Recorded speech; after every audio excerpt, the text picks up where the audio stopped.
Eliona thot se nuk do të haroj kur rastin e Benitës dhe këtë e kuptoj shumë mirë. Ka ngjarje që lën gjurmë dhe pyetje që të ndjekin gjithë jetën.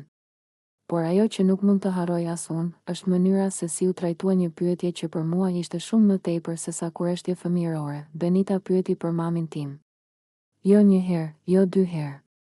Pyetje që në dukje mund të duken të pafajshme, por që në mënyrën se si u bën, në insistimin dhe në kontekstin e tyre, mbartnin diçka më të rëndë. Ajo mënyrë pyetjeje tregon të qartë se ajo e dinte që unë nuk e kam mamin.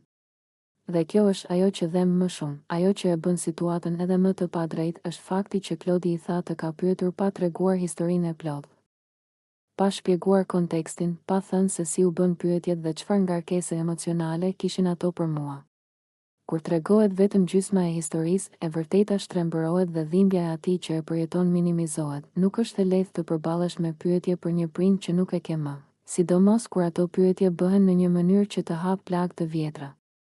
Nuk është çështje sepse pyeti një fëmijë, por si u trajtua ajo pyetje nga të rriturit dhe si u komunikua më pas. Sepse aty qëndron përgjegjësia e vërtetë, ka dallim të madh mes një pyetjeje të sinqertë dhe një situate ku dikush, me vetdije ose jo, prek një dhimbje shumë personale.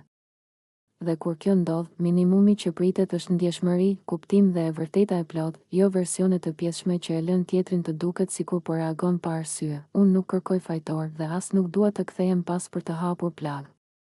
Por nuk mund të pranoj që ndjenja ime të relativizohet, apo që historia të tregohet sipërfaqësisht, duke anashkaluar thelbin. Sepse për mua, ajo pyetje nuk ishte thjesht një moment, por një kujtesë e dhimbshme e mungesës më të madhe që kam në jetë. Ka disa tema që kërkojnë kujdes, ndjeshmëri dhe respekt. Prindërit që nuk janë më, janë një prej tyre. Dhe kur flitet për këto gjëra, e vërteta duhet thënë.